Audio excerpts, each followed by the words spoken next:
et soutient les guerres de l'Éternel. 1 Samuel chapitre 18, verset 17. La multitude des élus de Dieu actuellement sur terre est encore en guerre, Jésus-Christ étant le capitaine de leur salut. Il a dit « Et voici, je suis avec vous tous les jours jusqu'à la fin du monde ». Clamons ce cri de guerre. Maintenant, le peuple de Dieu se tient dans ses rangs et il ne laisse aucun cœur humain se battre. Il est vrai qu'en ce moment, dans certains pays, la bataille est tournée contre eux. Et à moins que le Seigneur Jésus ne tire son épée, nous ne savons pas ce qu'il adviendra à l'Église de Dieu dans ces pays. Mais revêtons notre courage et jouons le jeu. Jamais le protestantisme n'a semblé trembler comme maintenant devant cet effort féroce de mise en place de l'Antéchrist sur son trône. Nous désirons ardemment avoir de l'audace et de la poigne pour publier et prêcher ce vieil évangile pour lequel les martyrs et ses confesseurs périrent dans le sang. Le Sauveur est, de par son esprit, toujours sur terre.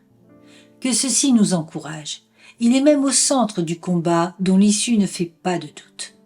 Et quand bien même le conflit fait rage, quelle douce consolation de savoir que le Seigneur, en tant que grand intercesseur, est en train de plaider pour son peuple.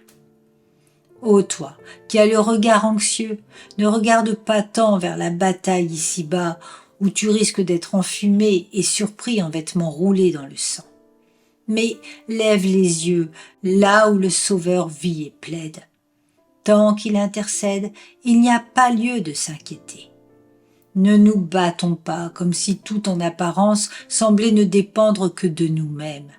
Mais regardons en haut et sachons que tout dépend de lui.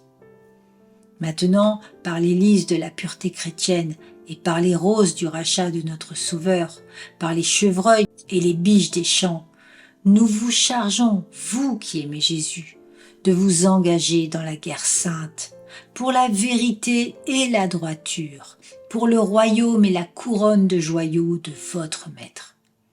En avant, car la bataille n'est pas la vôtre, mais celle de Dieu.